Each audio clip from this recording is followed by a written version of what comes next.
وَمَا أَنفَقْتُم مِّن شَيْءٍ فَهُوَ يُخْلِفُهُ وَهُوَ خَيْرُ الرَّازِقِينَ.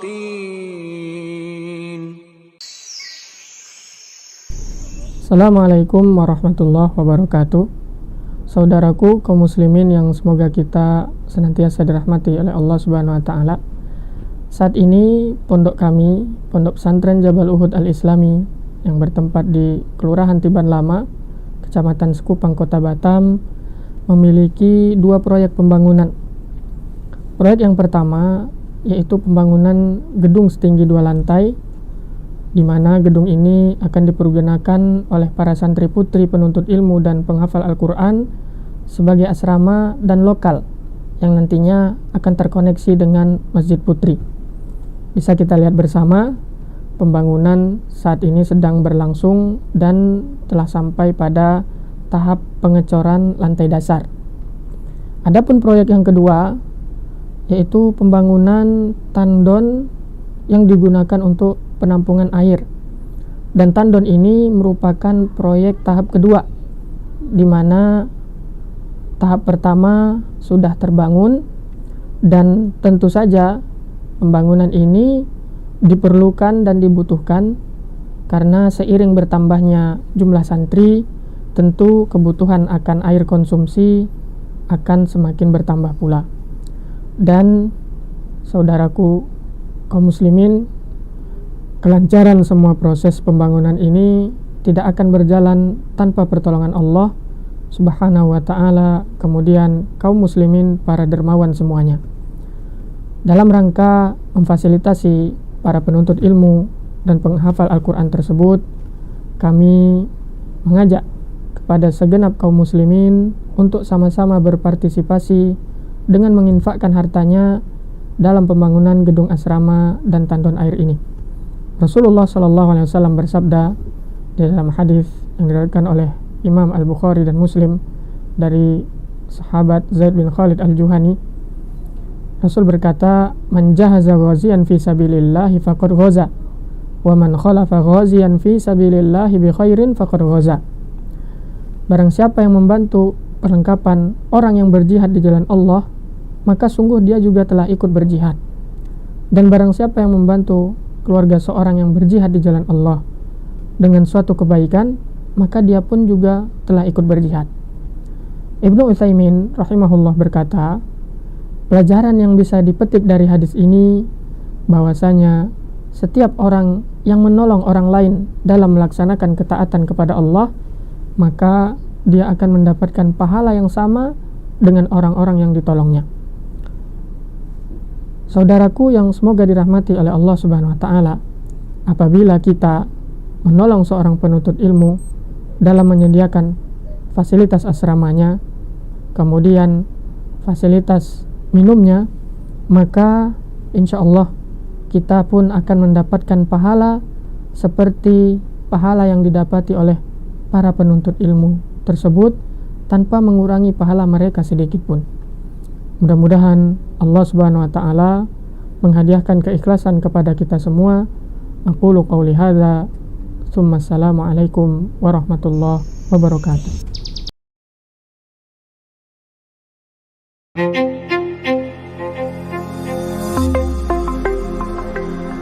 Bismillahirrahmanirrahim. Assalamualaikum warahmatullahi wabarakatuh.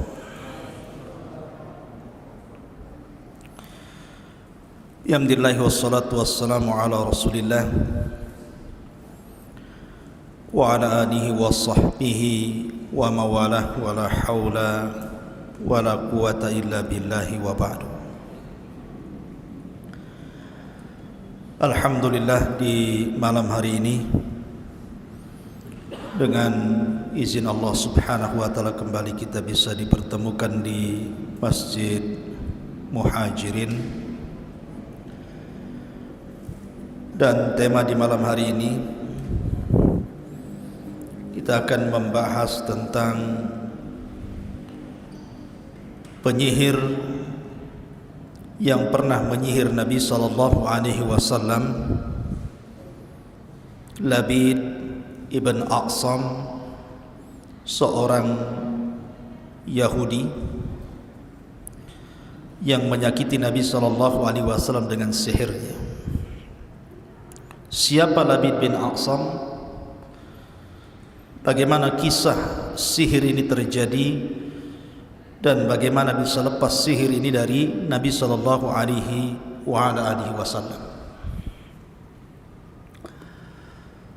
Pertama, dalam Al-Quranul Karim Allah Subhanahu wa ta'ala berfirman, la tajidanna asyaddan nasi adawatan lilladina amanul yahuda walladina asyraku wa la tajidanna aqrabahum mawaddatan lilladina amanu alladina qalu inna nasara dzalika bi anna minhum qissisina wa ruhbanan wa annahum la yastakbirun. Sungguh engkau akan mendapati wahai Muhammad manusia yang sangat keras permusuhannya terhadap orang-orang yang beriman. Mereka adalah orang-orang Yahudi dan orang-orang musyrik yang menyekutukan Allah. Dan sungguh engkau akan mendapatkan juga manusia yang lebih dekat dan mencintai orang-orang yang beriman. Mereka lah orang-orang yang mengatakan kami adalah Nasrani. Karena yang demikian itu di antara mereka ada para pemimpin-pemimpin, padri-padri ataupun pendeta-pendeta yang mereka tidak sombong kepada Allah Subhanahu wa ta'ala. Dari ayat ini ma'asyiral muslimin yang dimuliakan Allah Azza wa Jal, manusia yang paling memusuhi kita ini orang-orang Yahudi. Berbeda orang-orang Nasrani, karena orang-orang Nasrani itu di zaman Rasul banyak masuk Islam. Bahkan di zaman para khulafaur rasyidin, negara-negara Nasrani semua jadi negara Islam. Syam dulu negara Nasrani, kemudian jadi negara Islam. Yaman dulu negara Nasrani, kemudian jadi Islam. Kemudian Mesir dulu negara Nasrani, kemudian negara Islam. Kemudian Ethiopia, Habasyah, dan banyak negara-negara Nasrani berubah jadi negara Islam. Berbeda dengan Yahudi. Di zaman Rasul orang Yahudi tidak banyak masuk Islam. Padahal pembesar mereka masuk Islam, Abdullah bin Salam, tetapi para pengikutnya tidak ada yang masuk Islam kecuali sedikit. Kenapa? Karena keras hati mereka terhadap hidayah. Kemudian juga bukti bagaimana orang-orang Yahudi itu sejak zaman Rasul, mereka tidak suka dengan kaum muslimin, terutama setelah hijrahnya Nabi SAW dari Mekah ke Madinah. Kita tahu bahwa penyebab peperangan pertama di mana Nabi SAW dan kaum muslimin akhirnya berhadap-hadapan berperang melawan orang-orang Yahudi adalah ketika perang melawan Yahudi Bani Qunaiqah. Ketika Nabi SAW sepakat berada di Madinah, sampai terbentuk sebuah piagam yang disebut piagam Madinah untuk saling melindungi, untuk saling menjaga, untuk saling membantu, dan itu sepakati. Baik orang-orang musyrik Khazraj dan Aus ataupun orang-orang Yahudi yang terdiri dari 3 kabilah, Bani Qunaiqah, Bani Nadir, dan Bani Quraidah. Tetapi kemudian satu persatu kabilah Yahudi ini berkhianat. Pertama Bani Qunaiqah. Ketika ada seorang wanita muslimah belanja di pasar Bani Qunaiqah, karena kita tahu bahwa Bani Qunaiqah yang menguasai perekonomian ketika itu. Jadi pasar Madinah itu yang paling besar adalah pasarnya Yahudi Bani Qunaiqah. Mereka lah yang kemudian menguasai perekonomian Madinah, Yathrib kala itu. Rupanya ada seorang wanita muslimah belanja di pasar orang Yahudi, kemudian disingkap kehormatannya, ditarik sampai kemudian auratnya tampak dan diketawakan orang satu pasar. Maka orang yang membuka aurat wanita muslimah ini kemudian dibunuh oleh seorang sahabat karena melihat ada seorang wanita dilecehkan. Dia ngambil pedang kemudian ditebas orang itu. Rupanya sahabat ini akhirnya dikeroyok orang satu pasar dan meninggal dunia. Maka Rasul marah. Akhirnya Rasul mempersiapkan pasukan, kemudian mengepung Bani Qunaiqah. Ini pertempuran pertama ya Rasul melawan Bani Qunaiqah, melawan orang Yahudi. Kemudian yang kedua, peperangan melawan Bani Nadir. Sebenarnya Nabi SAW tahu bahwa Bani Nadir ini bersekongkol dengan Bani Qunaiqah untuk melecehkan wanita itu. Tetapi karena bukti yang tidak kuat, makanya Nabi membiarkan dan tidak menyerang Bani Nadir. Sampai akhirnya Bani Nadir bersiasat untuk membunuh Rasul. Jadi mereka mengundang Nabi SAW untuk makan di perkampungan mereka. Jadi ketika Nabi SAW sudah duduk di majelis mereka, rupanya satu di antara Bani Nadir ini naik ke atas bukit, kemudian membawa batu dan hentak menghantamkan batu itu dari atas ke kepala Nabi SAW. Tapi kemudian Jibril memberitahu, kemudian kaum muslimin menangkap orang itu. Karena pengkhianatan ini, akhirnya Rasul dan kaum muslimin menyerang Bani Nadir. Kemudian perang melawan Bani Quraidah, dan ini terakhir dari kabilah orang Yahudi. Karena ketika itu Bani Quraidah setelah melakukan perjanjian bersama kaum muslimin dalam perang Ahzab, mereka berkhianat. Karena dilihatnya Nabi dan pasukannya ketika itu diserang oleh orang-orang musyrik dari Arab dari berbagai macam penjuru, dan mereka menyangka pasti Muhammad akan kalah. Akhirnya mereka berkhianat, kemudian pro kepada orang-orang musyrik dan juga orang-orang munafik dari dalam. Rupanya Allah Subhanahu wa taala memberikan pertolongan kepada Rasul di Ahzab atau di Khandaq. Allah menangkan dalam peperangan ini. Maka selesai peperangan Khandaq dimenangkan kaum muslimin. Ketika Nabi SAW sedang mandi, datanglah Jibril kepada Rasul, kemudian mengatakan, "Ya Muhammad, kumpulkan pasukan, katakan kepada mereka serbu Bani Quraidah, karena mereka sudah berkhianat." Maka Nabi setelah mandi mengumpulkan seluruh pasukan, kemudian mengatakan, "Idhabu ila Bani Quraidah, fala tusalliyanna ahadakumul asra illa fi Bani Quraidah." Serbu, gempur Bani Quraidah, segerakan jalan kalian, jangan ada yang sholat asar di jalan kecuali sampai di Bani Quraidah. Akhirnya berangkat para sahabat dan menggempur Bani Quraidah. Lah 3 kabilah yang berkhianat ini akhirnya mereka diusir dari Madinah, dan mereka pun kemudian bergabung dengan teman-teman mereka di Khaybar. Khaybar itu satu kota yang cukup kaya, penghasil kurma terbaik Madinah ketika itu di Khaybar. Rupanya Allah Subhanahu wa taala mendengar orang-orang Khaybar ini sudah mempersiapkan pasukan untuk menyerbu Rasul, dan mereka adalah gabungan kabilah-kabilah Yahudi yang terusir dari Madinah. Maka Rasul mengepung Khaybar, dan ini pertempuran terakhir.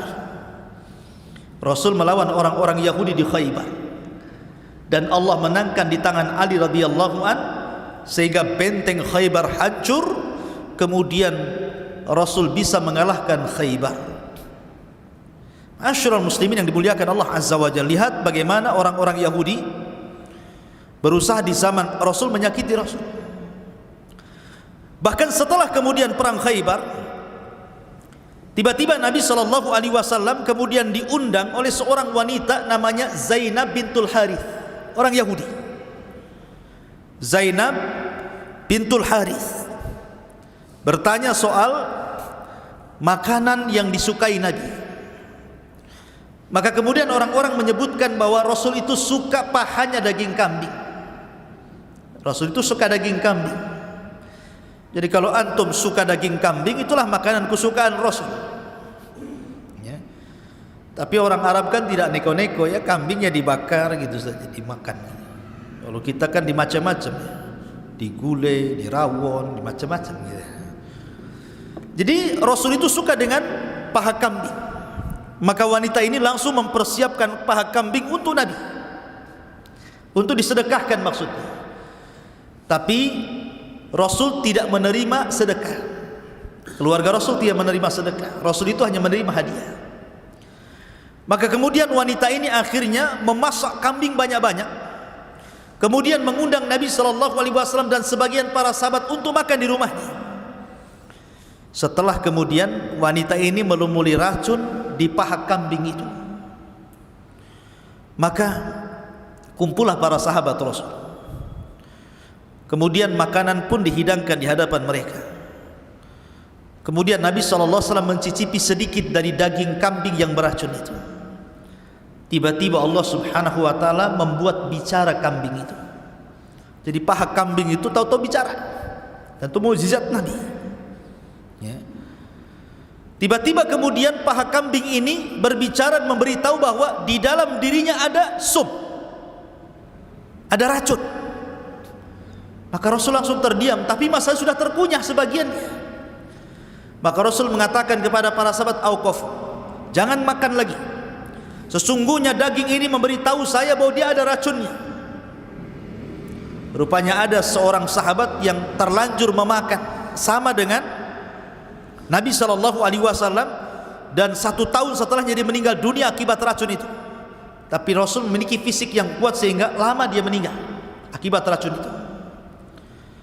Tapi lihat bagaimana kekejian orang-orang Yahudi membunuh Rasul, berusaha untuk membunuh Rasul.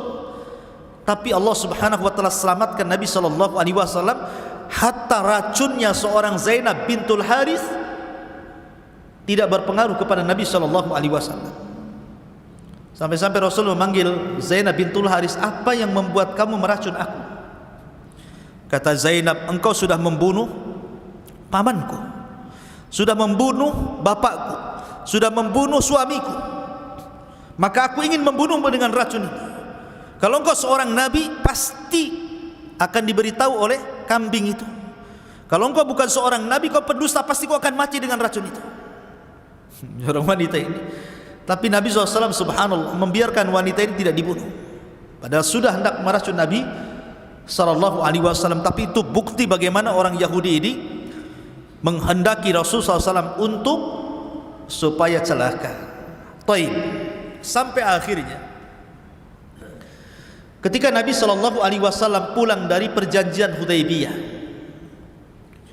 Rasul pulang dari perjanjian Hudaybiyah, kemudian selama 10 tahun kan perjanjian itu, walaupun bulir-bulirnya sangat merugikan kaum muslimin, tetapi di balik kerugian itu ada keuntungan besar. Lah setelah kemudian Nabi SAW memerangi orang-orang Yahudi di Khaybar dan Allah menangkan, sampai kemenangan ini Allah firmankan dalam Al-Quran, "Idza jaa nasrullahi wal fath." Apabila datang kemenangan Allah ketika di Badar dan di Khaybar, wal fath dan pembebasan kota Mekah, maka Nabi SAW ketika itu berpeluang untuk mengislamkan banyak orang-orang Arab. Makanya Allah mengatakan, "Wa ra'aitan nas yadkhuluna fi dinillahi afwaja." Kau lihat banyak orang-orang yang datang masuk Islam menuju dirimu wahai Muhammad. Lah ketika itu orang-orang Yahudi, pasukan sakit hati ini, mereka datang kepada Labid ibn A'sam. Siapa Labid bin A'sam ini? Labid bin A'sam ini ada yang mengatakan dia seorang yang beragama Islam tetapi menjadi munafik, karena dia hasad kepada Nabi SAW. Dia kan tokoh, Labid bin A'sam itu di kabilahnya termasuk tokoh, di kabilah Bani Zuraik termasuk tokoh. Jadi ketokohannya tidak dianggap oleh Bani Zuraik, karena kabilah Bani Zuraik itu banyak yang masuk Islam. Hasadlah dia kepada Nabi SAW. Dan Labid bin A'sam ini terkenal di zaman jahiliyah itu penyihir kondang, satu keluarga menjadi penyihir. Jadi Labid bin Asam, kemudian anak-anaknya lebih canggih lagi sihirnya. Labid bin Asam itu punya putri-putri. Justru putri-putri Labid bin Asam lebih jahat lagi sihirnya dibandingkan Labid bin Asam. Tapi satu keluarga itu tukang sihir, keluarga dukun bahasa kitanya. Jadi dia hasad kepada Nabi SAW, pura-pura masuk Islam, tetapi selalu ingin mencelakai Nabi SAW. Sebenarnya dia bukan orang Yahudi, dia orang Arab, tetapi ada yang mengatakan dia diangkat oleh orang tua angkat Yahudi, karena ketika itu di Madinah banyak orang Yahudi, maka loyalitasnya lebih banyak ke Yahudi dibandingkan ke Arab. Maka orang-orang pun mengatakan Labid ibn A'sam Yahudi, seorang Yahudi. Jadi ada yang mengatakan dia Yahudi, ada yang mengatakan dia munafik, dia Muslim tapi munafik, karena hasad dengan Nabi SAW. Dan dialah yang mengasas ajaran-ajaran sesat dalam Islam. Labid bin A'sam inilah yang mengasas ajaran-ajaran sesat dalam Islam. Karena Labid bin A'sam ini punya murid namanya Talut. Talut itu anak dari saudarinya Labid.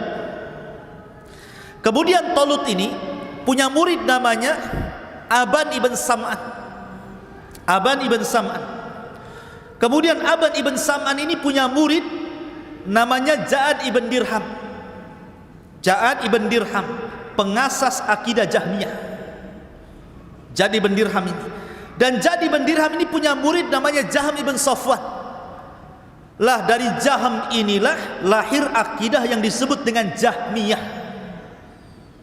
Jadi silsilah Jahmiyah ini dari Jaham ibn Safwan. Kemudian Jaham ibn Safwan berguru kepada Ja'ad ibn Dirham. Ja'ad ibn Dirham berguru kepada Aban bin Sam'an. Kemudian Aban bin Sam'an berguru kepada Talut, anak saudari Labid. Dan anak saudari Labid berguru kepada Labid ibn A'sam, penyihir Rasul. Muncullah akidah Jahmiyah.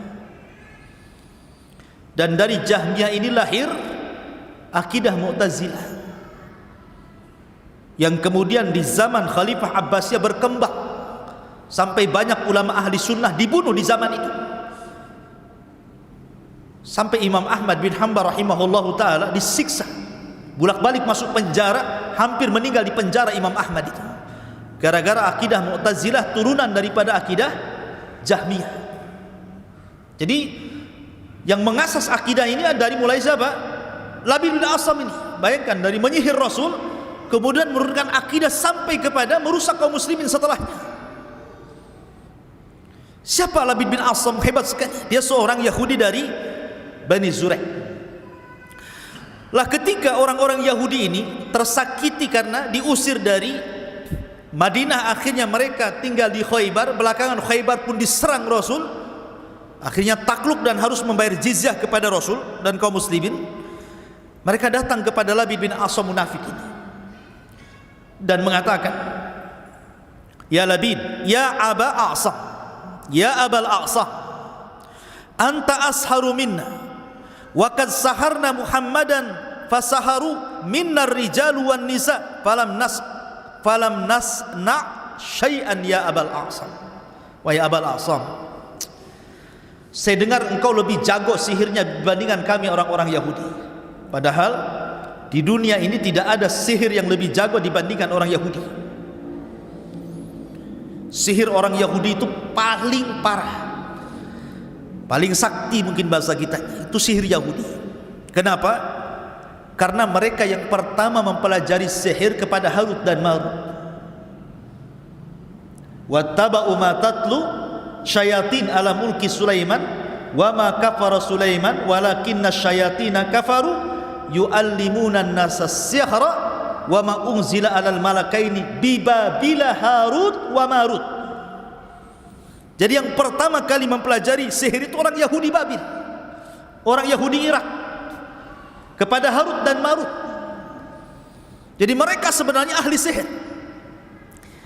Tetapi ketika mereka menyihir Nabi SAW tidak mempan, tidak bisa menyihir Rasul. Bolak-balik mereka nyihir Rasul tapi tidak bisa. Makanya mereka mengatakan, tukang-tukang sihir kami laki-laki ataupun perempuan sudah berusaha kami ini mengumpulkan mereka untuk menyihir Rasul, menyihir si Muhammad itu. falam nasna syai'an, tapi enggak ada gunanya. Muhammad tetap saja hidup, enggak sakit enggak apa-apa. Kata Labid bin Asam, maunya kalian ni apa? Mereka mengatakan, kami ingin membunuh si Muhammad itu, paling tidak kami membuat dia gila. Cuma dua saja. Mereka ingin membunuh Rasul atau minimalnya buat dia gila, supaya orang tidak percaya lagi dia jadi nabi karena sudah gila. Ya. Akhirnya kemudian Labid bin Asam mengatakan, apa upah kalian kalau aku menyihir si Muhammad itu? Maka akhirnya kemudian mereka pun menawarkan beberapa dinar kepada Labid bin Asam, beberapa uang. Kalau engkau menyihir Nabi SAW Muhammad itu, kami akan berikan dinar yang banyak. Begitulah ikhwan, bisnisnya tukang sihir itu. Mereka tidak mau percuma kan. Makanya ketika tukang-tukang sihir Fir'aun diundang oleh Fir'aun untuk melawan Musa, apa kata tukang sihir? Kira-kira kalau kami kalahkan Musa, apa imbalannya? Maka Fir'aun mengatakan, kami akan berikan dunia kepada kalian. Jadi tukang sihir itu berbisnis dengan jin itu sama-sama diuntungkan. Kalau jin diuntungkan karena dia makhluk yang hina menjadi mulia karena disembah manusia. Tapi manusia ketika menyembah jin diuntungkan dengan dunia, diuntungkan dengan kekayaan. Karena mereka mencari uang dengan cara seperti itu, menyembah syaitan dan jin. Ya, jadi sama-sama diuntungkan. Dukun dapat dunia, sementara jin dapat kehormatan. Makanya sebenarnya jangan pernah tertipu dengan dukun, karena mereka itu hakikatnya mencari sebanyak-banyaknya keuntungan di dunia. Seperti contohnya dukun yang bisa menggandakan uang. Kalau memang dia dukun asli, mampu menggandakan uang, ngapain dia buat praktek ganda uang? Bagus praktek sendiri saja di rumah. Dia dapat uang 5.000, digandakan 10.000, digandakan 1 juta, digandakan 1 miliar, kaya dia. Ngapain buka praktek? Kaya dia. Kalau dia buka praktek berarti dia tidak bisa menggandakan uang. Dia menggandakan uang orang untuk diri, ya kan? Berarti intinya dia menipu. Banyak pula orang ketipu. Yang ketipu ini bukan orang lulusan SD, doktor pun ketipu pula, profesor ketipu, pejabat negara ketipu. Naudzubillah. Ya, masyarul muslimin yang dimuliakan Allah Azza wa Jalla. Jadi intinya mereka itu hanya ingin mendapatkan keuntungan dunia saja. Karena lihat, Labid bin Asam mengatakan, kalau saya sihir Muhammad, saya dapat apa? Maka mereka mengatakan, kami akan kumpulkan dinar, kami akan berikan kepada anda. Deal or no deal? Oh, deal katanya. Siaplah. Kalau sudah deal. Dari situ akhirnya dia menyuruh putrinya, karena putrinya inilah yang paling sakti sihirnya. Dia menyuruh putrinya Labid bin Asam ini. Maka bergeraklah putri-putri Labid bin Asam ini mencuri bukhul dari Nabi SAW. Maka disebutkan bahwa mereka berhasil mengambil sisir Nabi SAW, mishtun wa musyatah. Mushtun wa musyatah, sisir dan rambut yang terikat di sisir itu.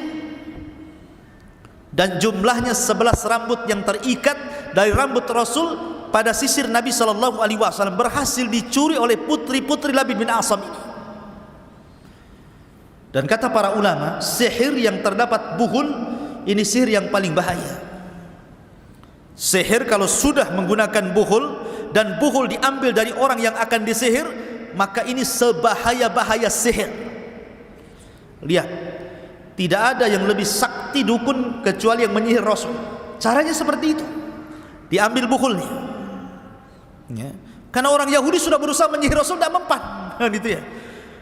Akhirnya mereka datang ke Labid bin Asam. Rupanya cara seperti itu yang manjur, akhirnya Rasul terkena sihir. Diambillah kemudian bekas rambut Rasul, ikatan rambut 11 rambut yang terdapat dalam sisi Rasul, dicuri oleh Labid bin Asam oleh lewat anak-anak putrinya.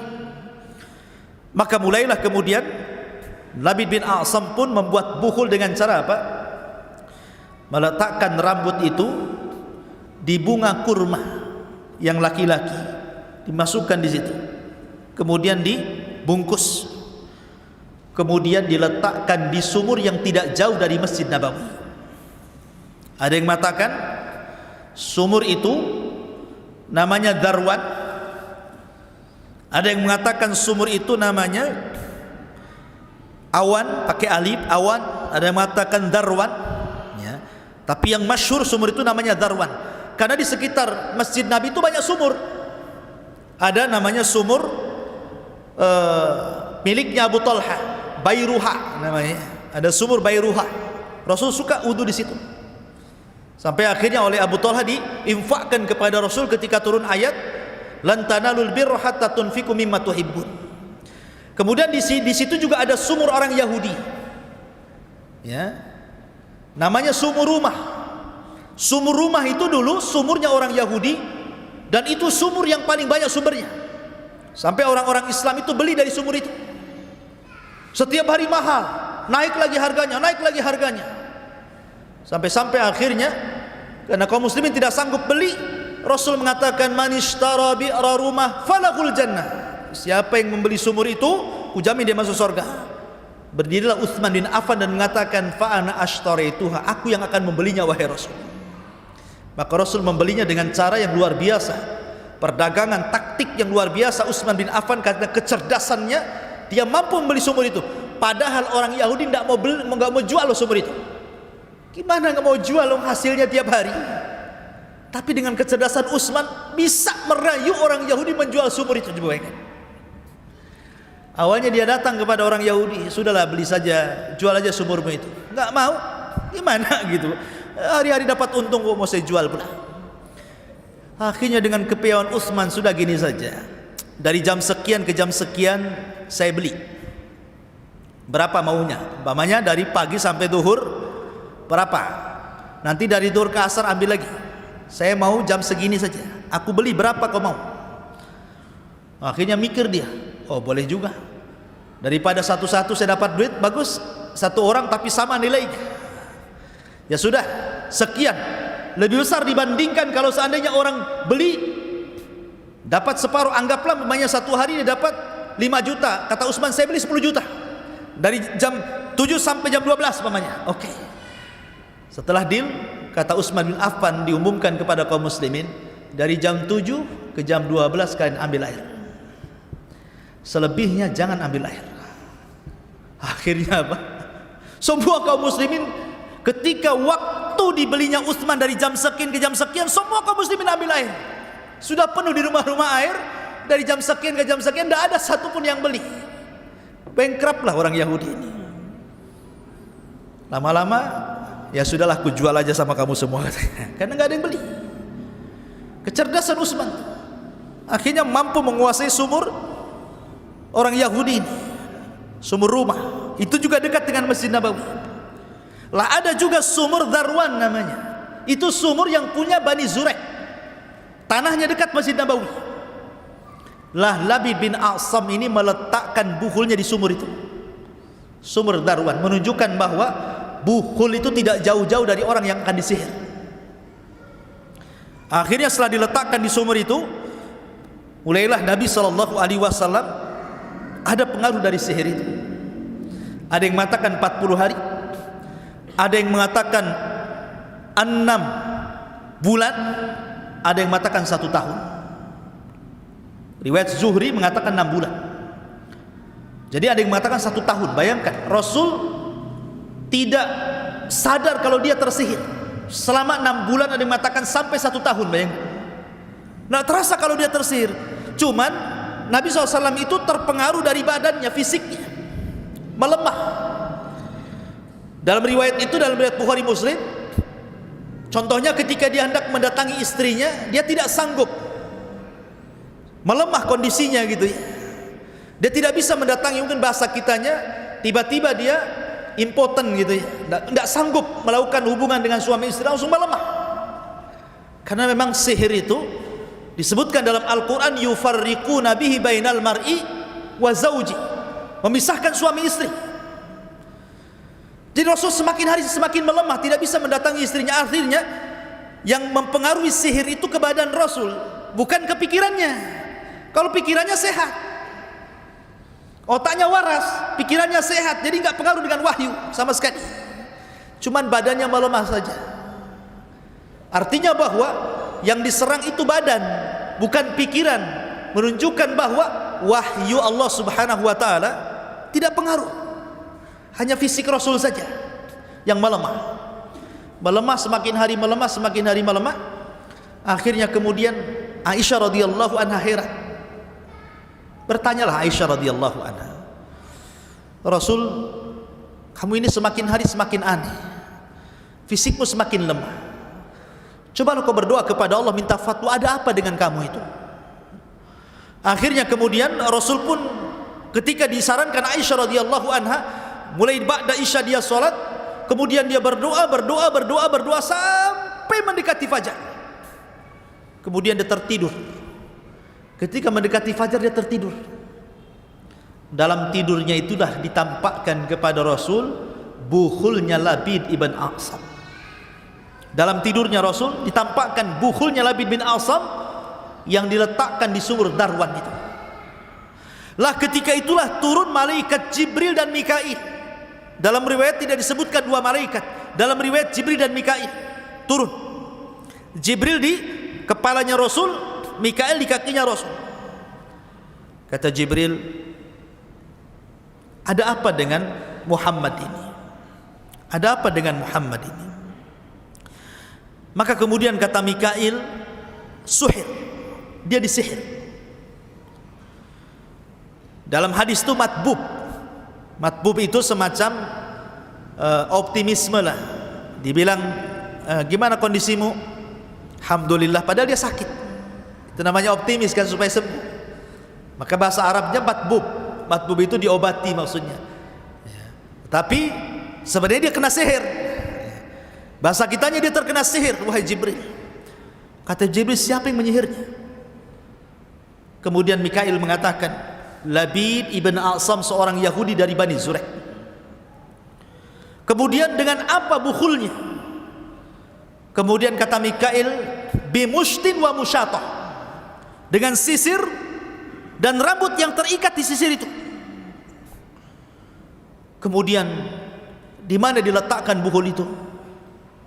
Maka Mikail mengatakan di sumur Darwan, dekat dengan rumah Nabi. Maka ketika Nabi SAW tertidur itu dimimpikan sama dalam mimpinya oleh Allah Azza wa Jal bahwa dia disihir Labid bin A'sam. Kemudian dia diberitahu di mana buhulnya, sampai ketika dia terbangun hilang sihirnya. Karena ketika itu malaikat Jibril meruqyah Rasul saat Rasul tertidur. Diruqyah oleh Jibril dengan dua surat perlindungan, Qul a'udzu birabbin nas dan Qul a'udzu birabbil falaq, yang jumlah ayat kesemuanya 11 ayat, sebagaimana jumlah dari rambut yang terlilit di sisi Rasul 11 rambut. Jadi setiap rambut dibacakan nama-nama syaitan, dibacakan mantra-mantra dan nama syaitan dan pengagungan terhadap syaitan, sehingga sampai 11 nama syaitan disebutkan dalam buhul itu. Maka setiap dibaca satu ayat lepas satu ikatan, dua ayat lepas dua ikatan, sampai 11 ayat, dua surat itu dikumpulkan 11 ayat, maka hilanglah ikatan-ikatan buhul itu, sehingga Rasul tersadar. Kata para ulama, orang kalau terkena sihir, ikhwan, kemudian anda minta berdoa kepada Allah, kenapa badan saya ini? Saya sudah datang ke dokter angkat tangan tidak mampu mengobati. Saya sudah operasi pun tidak sembuh-sembuh. Ada apa dengan saya ini? Apa ada orang menyihir saya? Minta petunjuk Allah Azza wa Jalla setiap hari, dalam solatnya, dalam tahajudnya. Maka kalau orang senantiasa berdoa meminta kepada Allah Azza wa Jalla, maka kebiasaannya Allah akan beritahu sihirnya dalam mimpinya. Sebagaimana Rasul meminta, akhirnya Allah kasih tahu dalam mimpinya. Maka kita juga sama. Kalau orang tersihir kemudian meminta terus berdoa untuk kesembuhan, biasanya Allah gambarkan dalam mimpinya siapa yang menyihirnya, di mana bukhulnya. Dan itu salah satu jalan mengobati. Ya. Jangan berdoa kepada Allah Azza wa Jalla sebagaimana Rasul berdoa kepada Allah. Maka selesai kemudian Rasul terbangun, Nabi langsung memerintahkan Ali bin Abi Thalib. Dalam riwayat Ammar bin Yasir, dalam riwayat Zubair bin Awwam, dalam riwayat Zubair bin Qais, dan beberapa riwayat para sahabat Nabi diajak Rasul ke sumur Darwan itu. Ketika dilihat sumur itu, warna airnya kuning, dan bukhulnya, bungkusan dari bunga yang dibungkus untuk bukhulnya itu dari bunga kurma laki-laki itu, seperti ru'usus syayatin, seperti kepala-kepala setan ada di situ. Jadi menakutkan sumur itu. Maka Ali radhiyallahu anhu menawarkan, bagaimana Rasul kalau saya turun ke sumur itu? Saya akan ambil bukhulnya, kita musnahkan. Tapi kata Rasul, jangan. Khawatir kalau seandainya bukhul itu diangkat, akan dampak keburukannya akan menyebar, bukan hanya kepada saya, bahkan kepada kaum muslimin. Sebaiknya kubur saja. Maka setelah Nabi SAW membacakan ta'awud, meminta perlindungan kepada Allah Azza wa Jal, karena dalam musnahkan bukhul itu jangan sembarang, harus meminta perlindungan kepada Allah. Pamannya antum musnahkan jimat, tangkal-tangkal, jangan asal bakar saja, jangan asal buang saja, khawatir keburukannya masih menyebar. Makanya minta ta'awud kepada Allah, berlindung kepada Allah Azza wa Jal, baru dibakar, baru dibuang, gitu maksudnya. Maka setelah Rasul ta'awud kepada Allah, kemudian dikuburlah sumur itu. Ketika itu Rasul memanggil Labid ibn A'sam. Panggil si Labid itu, datangkan kemari. Maka datanglah Labid bin A'sam. Kemudian Nabi SAW bertanya kepada Labid bin A'sam, ma hamalaka ala ma sana'ta ya Labid, ya Abul A'sam, apa yang membuat kamu melakukan seperti ini? Kau sihir aku berbulan-bulan, sampai 6 bulan, dalam riwayat sampai 1 tahun. Ada apa kamu itu? Sewot apa kamu dengan saya? Mungkin bahasanya gitu. Apa masalahmu dengan saya? Faqad dallanillahu ala sihr. Allah sudah menunjukkan aku tentang sihirmu. Aku tahu kau yang menyihir aku. Allah yang kasih tahu. Wa akhbarani ma sanah. Dan Allah menghabarkan apa yang kau lakukan kepadaku. Lihat bagaimana jawaban Labid bin A'sam. Dengan santainya dia mengatakan, sesungguhnya saya menyihirmu hai Muhammad, hubbud dananir ya Abul Qasim, karena saya cinta dinar. Jawabannya coba. Karena saya suka uang, orang itu datang kepada saya, ngasih uang, suruh menyihir kamu, saya sihir kamu. Apa masalahmu, katanya. Kurang ajar tidak tuh. Tapi Rasul tidak membunuh Labid. Kenapa coba? Bukankah Rasul yang memerintahkan untuk membunuh Labid bin A'sam? Ibnu Umar membunuh tukang sihir, Hafsah membunuh tukang sihir, Umar membunuh tukang sihir, Jundub ibn Junadah atau dikenal dengan Abu Dzar membunuh tukang sihir. Banyak para sahabat membunuh tukang sihir. Tapi kenapa Rasul tidak membunuh Labid bin A'sam? Kata para ulama, karena Labid bin A'sam ini orang munafik. Di zaman itu tidak bisa dibedakan mana munafik mana sahabat. Kalau Rasul sampai membunuh Labid, disangkanya Rasul membunuh satu di antara sahabatnya, akan terjadi fitnah. Bagaimana mungkin seorang Nabi membunuh sahabatnya? Karena di zaman itu beda dengan zaman sekarang. Kalau zaman sekarang kan mampu kita bedakan mana munafik, mana muslim. Orang zaman sekarang mudah kita katakan munafik itu. Bagaimana Ustadz Tawiyah? Gimana dia bisa mengatakan semua agama sama? Yahudi, Nasrani, Islam, masa semua sama? Semua bukan kafir gitu umpamanya. Ini munafik orang ini, menghancurkan Islam. Ya. Tapi di zaman itu kan tidak bisa kita bedakan mana sahabat mana munafik. Sehingga kalau Rasul memerintahkan membunuh Labid, disangkanya Rasul membunuh sahabatnya. Maka Rasul mengatakan tidak, saya tidak akan membunuh Labid, takut orang-orang mengira saya membunuh sahabat saya. Maka dibiarkanlah Labid bin A'sam hidup oleh Nabi SAW, tapi tetap diawasi. Dari sini ma'asyiral muslimin yang dimuliakan Allah Azza wa Jal, maka Nabi SAW terkena sihir, dan sihirnya Rasul tidak mempengaruhi wahyu. Bayangkan Nabi ketika kena sihir itu merasakan sakit yang luar biasa pada badannya. Sampai Imam Ibnul Qayyim rahimahullah mengatakan Rasul itu sabar. Dia tidak curhat kepada orang. Pada selama 6 bulan itu dia merasakan sakit yang luar biasa badannya. Tapi sahabat tidak ada yang tahu kalau Rasul sedang sakit. Dia tidak mengeluh kepada siapapun. Dia hanya bermunajat kepada Allah Azza wa Jalla. Ada apa dengan dirinya? Layaknya juga para nabi yang lainnya seperti Nabi Ayub alaihi salatu wassalam. 18 tahun sakit tidak mengeluh kepada Allah Subhanahu wa taala sama sekali. Begitulah para nabi, ikhwan, sabarnya luar biasa dengan sakitnya. Nabi juga sama sabar. Cuma Aisyah radhiyallahu anha yang heran, kenapa kok Rasul makin melemah badannya, itu saja. Sehingga dia bertanya, ada apa dengan kau hai Rasul? Cobalah minta fatwa kepada Allah. Baru ketahuan kalau di situ dia terkena sihir Labid ibn A'sam. Tetapi sekali lagi, sihirnya Labid bin A'sam hanya mempengaruhi badan Rasul, tidak mempengaruhi pikiran Rasul, sehingga tidak pengaruh dengan wahyu sama sekali. Ya, dari sini maka Nabi SAW selamat wahyunya, tapi tidak selamat badannya. Tapi setelah lepas sihir itu, maka Nabi kembali sehat, kemudian beraktivitas sama dengan sebelum kena sihirnya. Badannya sehat kembali, kemudian dia bisa beraktivitas lagi. Tetapi yang jadi masalah racun yang pernah dimakan Rasul dari seorang wanita namanya Zainab bintul Harith, itu mempengaruhi badan Rasul sampai akhirnya Rasul merasakan racun itu ketika di tahun 11 Hijriah. Jadi hampir 3-4 tahun setelah perang Khaybar, baru racun itu kemudian berproses. Sebab itulah maka Nabi SAW sakit, dan sebab sakit itulah Nabi SAW meninggal dunia. Begitulah Allah Subhanahu wa taala pilihkan kepada Rasul kematian terbaik, mati syahid, karena dibunuh oleh seorang wanita Yahudi dengan cara diracun. Allah pilihkan kematian terbaik kan? Ya, sama dengan Umar.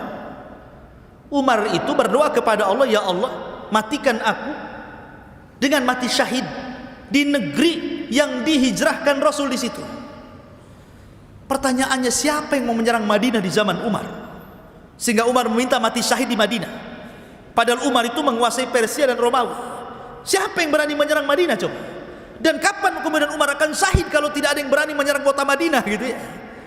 Tapi rupanya Allah Subhanahu wa taala tahu doa Umar ingin mati syahid. Bukan cara seperti itu Umar mati, maksudnya bukan cara perang sampai mati syahid, bukan begitu caranya.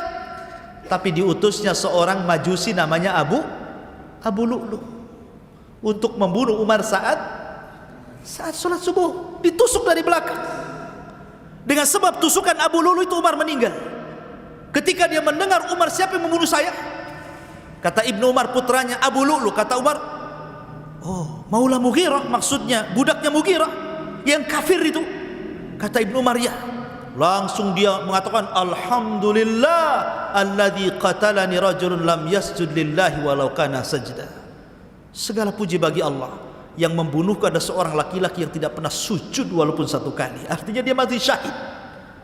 Nah, sebagaimana Umar juga demikian, mati syahid di Madinah Rasulullah, maka Rasul pun dibuat kematian terindah dengan cara mati syahid. Pengaruh racun itu akhirnya berpengaruh kepada Nabi SAW. Dengan sebab itu Rasul sakit, dengan sakit itulah Rasul meninggal dunia. Wallahu alam. Ini diantara kisah daripada Labid ibn A'sam, penyihir Nabi SAW. Taib, sebelum saya tutup, ada 15 menit ke depan, silahkan kalau ada yang mau bertanya.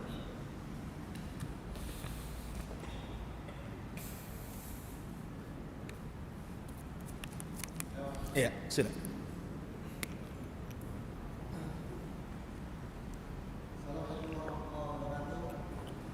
Assalamualaikum.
meninggalkan. Al-Quran, diajukanlah seperti itu ya. Sementara saya mengutip dari hadis dari Ustaz sama juga Pak ya, ada ini mengatakan bahwasanya Al-Quran itu nanti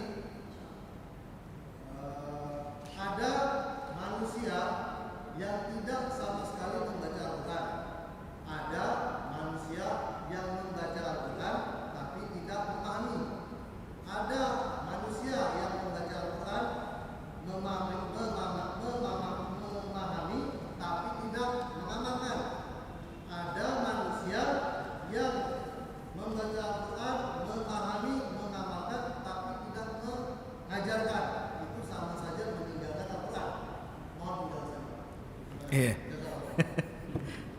Iya. Banyak pertanyaan. Lupa tuh. Taib, saya ringkas saja. Membaca Quran itu lihat konteksnya. Bisa wajib dalam kondisi sholat, bahkan rukun. Seperti majah Fatihah itu rukun. Kalau tidak dibaca tidak sah sholat. Bisa sunnah. Ketika setelah membaca Fatihah baca surat sunnah hukumnya. Tapi asal membaca Quran adalah sunnah, dianjurkan. Asalnya sunnah. Tapi dalam waktu-waktu tertentu bisa wajib, bisa rukun, bisa sunnah. Tapi asalnya sunnah. Yustahab, disunnahkan baca Quran. Ya. Adapun tentang Allah Subhanahu wa taala berfirman dalam surah Al-Furqan, wa qala ar-rasul inna qaumi ittakhadhu hadzal qur'ana mahjura. Dan berkatalah Rasul sallallahu alaihi wasallam kepada Allah, sungguhnya kaumku kelak akan meninggalkan Al-Qur'an. Dan dalam hadis Hudzaifah bin Yaman, Nabi sallallahu alaihi wasallam menceritakan tentang akhir zaman, bahwa di akhir zaman itu Al-Qur'an akan diangkat dari dada-dada kaum muslimin dan dari mushaf kaum muslimin. Ketika dibaca tidak ada tulisannya, semua kosong. Ketika mau dihafal hilang hafalannya. Nanti di akhir zaman akan hilang Quran itu sama sekali. Adapun tentang kondisi mahjur, memang mahjur ini kan berbagai macam. Maksudnya meninggalkan Quran itu ada yang meninggalkan membacanya, dan itu sudah ada hari ini. Karena di zaman Nabi SAW orang membaca Quran itu biasa tiap rumah membaca. Bahkan setiap rumah itu keluar lantunan Al-Quran dari rumah-rumah para sahabat. Bahkan kalau Rasul keluar tengah-tengah malam kemudian melihat para sahabat, Rasul banyak mendengar keluar dari rumah-rumah kaum muslimin bacaan Quran. Salah satunya pernah berdiri di rumah Abu Musa al-Ash'ari. Dia sedang sholat malam, dia mengeraskan bacaannya. Nabi mendengar suara lantunan yang luar biasa, sampai Rasul takjub, akhirnya berdiri di rumah, di samping rumah Abu Musa al-Ash'ari sampai subuh. Berdiri saja. Berapa jam tuh dia berdiri? Karena mendengarkan Abu Musa sholat malam. Ketika habis subuh dia dipanggil Abu Musa, semalam saya berdiri di samping rumahmu loh. Suaramu sangat indah sekali, kata Musa, ya Rasul, kalau aku tahu kau ada di samping rumahku, ku perindah lagi bacaanku, katanya. Saya nggak tahu saja, katanya. Kemudian kata Rasul, ya Abu Musa, suaramu sama dengan Ali Daud, keluarga Daud ketika baca Zabur, katanya. Ya. Jadi kalau dulu memang lantunan Quran itu masih keluar di rumah-rumah mereka. Karena para sahabat itu biasanya habis Isya mereka langsung tidur. Jarang di zaman Rasul itu habis Isya mereka nongkrong ngobrol, itu jarang, langsung tidur rata-rata. Tapi sepertiga malam akhir rata-rata semua bangun. Itu zaman para sahabat. Sehingga di jam-jam 2 sampai subuh itu udah kayak tawon saja Quran itu dari rumah-rumah kaum muslimin keluar.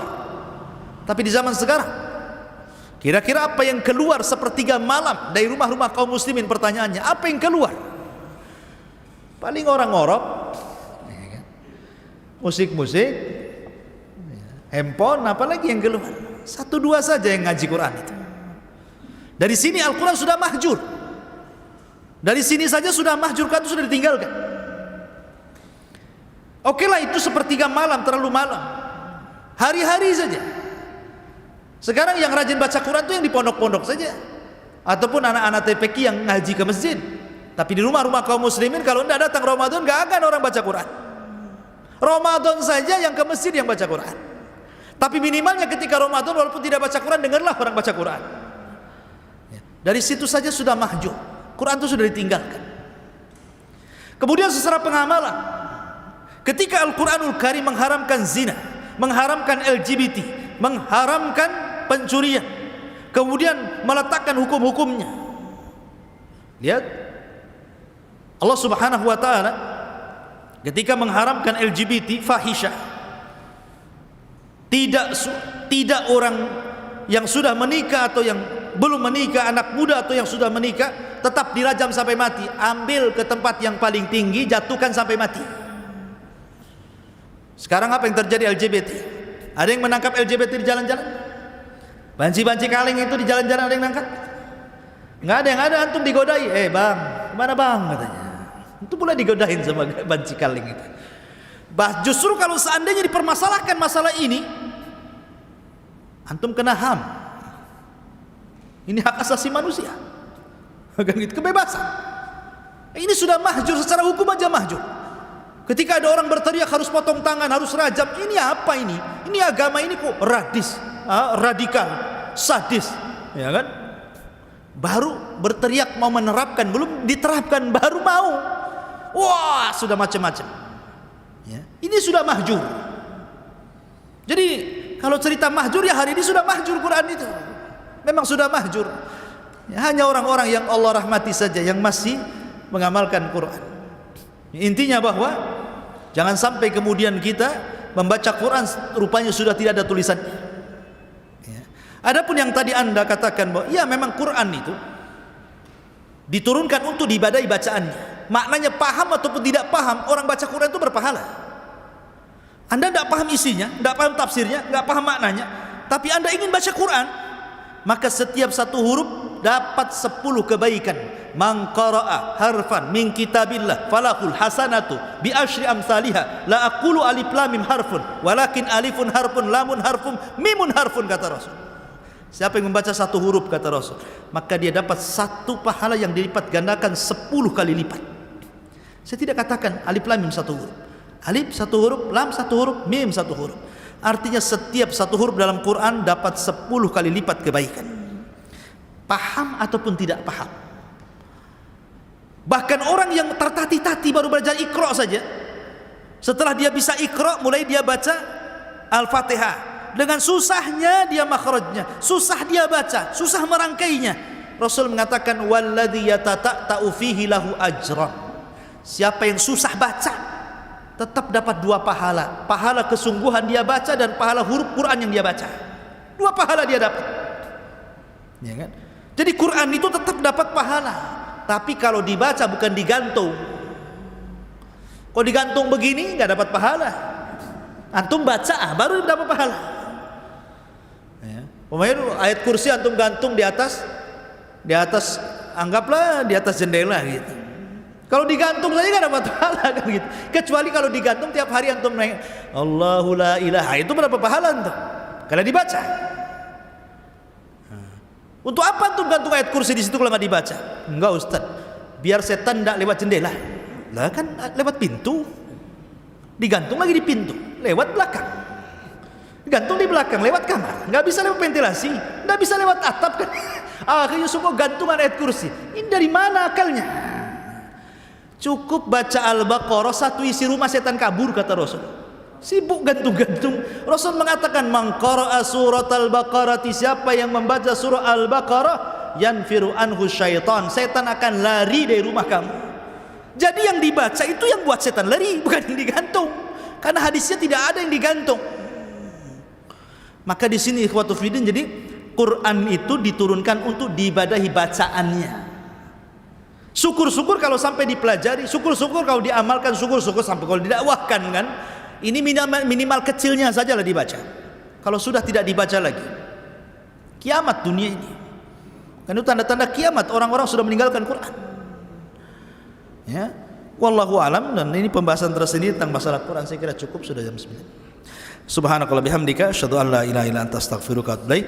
Allahu ta'ala. Assalamualaikum warahmatullahi wabarakatuh.